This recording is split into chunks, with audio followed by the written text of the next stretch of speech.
नमस्कार. आपण आलोय आज माळवाडी येथे हनुमंत गावातल्या आज आपल्यासोबत उल्हास धायगुडे पाटील आहेत. तुमचे इन पब्लिक न्यूजमध्ये मी पहिल्यांदा स्वागत करतो. मनापासून धन्यवाद. तुम्हाला ह्या सगळ्या राजकारणाकडे बघत असताना अत्यंत महत्त्वाचा असा एक प्रश्न विचारायचा आहे आम्हाला, आमच्या प्रेक्षकांना जाणून घ्यायचं आपल्या, की आत्ता निवडणूक जाहीर होण्यापूर्वीच काही नेते मंडळांनी कामं सुरू केली आणि कामं नक्की कशा प्रकारे सुरू आहेत.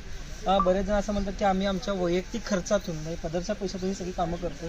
ही सगळी कामं कशा प्रकारे चालू आहेत? तुम्ही एक जवळून सगळ्या गोष्टी बघताय म्हणून तुम्हाला प्रश्न विचारला. नाही, तुम्ही प्रश्न खरोखरच चांगला विचारलाय. लोकांच्या मनामध्ये जो संभ्रम आहे काय लोकांचा प्रश्न आहे, त्याच प्रश्नाला मी वाचा फोडतोय. मी त्यासाठीच तुम्हाला बोलतोय की ही जी आता सध्या जी कामं चालू आहेत काय, ही नेते मंडळी जे म्हणतात ना, ही कामं आम्ही स्वतःच्या पैसे आम्ही खर्चातून करतोय.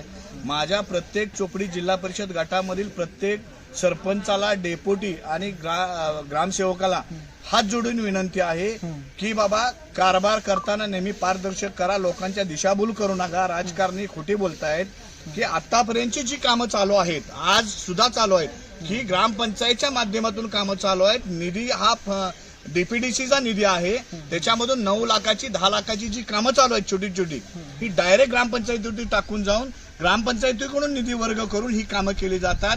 कुठला जर नेता, कुठला जर पुढारी म्हणत असेल तर त्याला माझं ओपन चॅलेंज आहे. माझ्याकडे सगळ्या कामाच्या लिस्ट आहेत, सगळ्या कामाच्या. मी स्वतः ह्या ही कामं मंजूर करून आणताना मी स्वतः त्या कामाचा मी साक्षीदार आहे. मग या ठिकाणी चोपडी जिल्हा परिषद गटामधल्या उदनवाडी असो, बलवडी असो, नाझरा असो किंवा बुध्याळ असो, हनुमंतगाव असो, निजामपूर असो किंवा या भागामध्ये ज्या ज्या ठिकाणी राजुरी सारख्या ठिकाणी जी कामं चालू आहेत, ही सगळी कामं ही शासनाची कामं आहेत. कोणी एखादा हरामखोर जर पुढारी म्हणत असेल ही कामं माझ्या पदाच्या खर्चाने, त्याला माझं ओपन चॅलेंज आहे. त्यानं ओपन डिबेट घ्यावी आणि त्यानं माझ्या समोर उभा राहावं आणि त्यानं सांगावं माझे या ठिकाणी पैसे लागलेत म्हणून. आणि क्षणिक सुखासाठी जी कोण 1,00,000-2 लाख रुपयाची कामं करत असेल तर जनतेला माझं आव्हान आहे, त्या 2-3 लाख 4 लाख कामासाठी कुणी एखाद्याने बळी पडू नका. कारण आजपर्यंत हे हरामखोर असेच फसवत आलेले आहेत. माझं जनतेला, माझ्या मतदार बंधू भगिनीला विनंती आहे, ही सगळी कामं आम्ही स्वतः, हे उदनवाडी सारखी गाव असो किंवा कोणतीही गाव असेल, मी मंजूर करून आणलेले आहेत.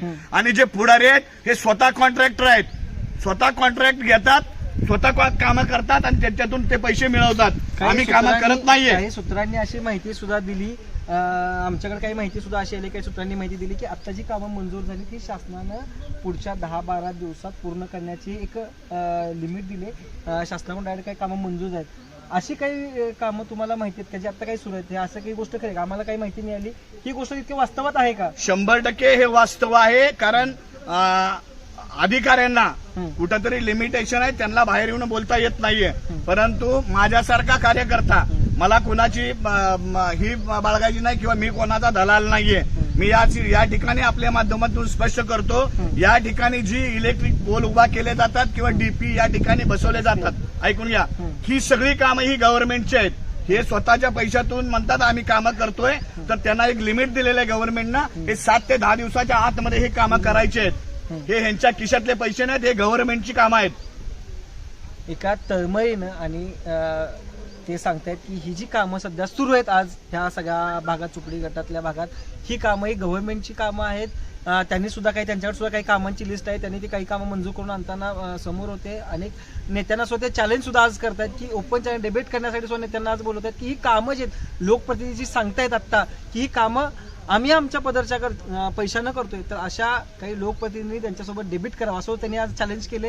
हे खूप मोठं चॅलेंज असतं निवडणुकीच्या काळामध्ये. अशा गोष्टी बाहेर पडणं आणि बाहेर येणं हे खूप मोठ्या चॅलेंजिंग गोष्टी असतात. जनतेला तुम्ही ह्या सगळ्या गोष्टींना काय सांगाल? तुम्ही जनतेला मी प्रामाणिकपणे सांगतो, या ठिकाणी तुम्ही कुठल्याही क्षणिक सुखाला तुम्ही बळी पडू नका. कारण इथून पुढची 5 वर्ष तुम्हाला स्थानिक कार्यकर्त्याबरोबर राहायचं आहे. स्थानिक कार्यकर्ता तुमच्या मत्तीला धावणार आहे. बाहेरचा उपरा आलेला पुढारी किंवा नेता तो तुमच्या मत्तीला येणार नाही, तुमचं कुठलं काम करणार नाहीये. कारण मी सर्वसामान्य घरातला कार्यकर्ता आहे. रात्रीच्या 2 वाजता जरी माझ्यासारख्या कार्यकर्त्याला केला तर मी तुमच्यासाठी धावून येणारा कार्यकर्ता आहे. त्याच्यामुळे जो आज कुठलाही पुढारी म्हणत असेल मी आज हे काम करतोय, ते ते काम करतोय, ते काम मी आणलंय. ही सगळी गव्हर्नमेंटच्या स्कीमची काम आहेत. ही मी स्वतः त्या गोष्टीला जबाबदार आहे. मी स्वतः त्या कामाची मंजुरी करताना मी स्वतः होतो. माझ्याकडे त्या कामाच्या सगळ्या लिस्ट आहेत. त्यामुळं माझं सर्व मतदार बंधू भगिनींना हात जोडून विनंती आहे, कारण तुम्ही या तळाशी जावा. जर तुम्हाला एखादं कोण आश्वासन दिलं असेल 4 दिवसामध्ये काम, तर ते गव्हर्नमेंटचं काम आहे. कुणाच्याही खिशातला 1 रुपया जात नाहीये. ते काम झाल्यानंतर ते त्यांच्याच खिशामध्ये ते पैसे ते गव्हर्नमेंटच्या माध्यमातून त्या ठिकाणी ते येतात.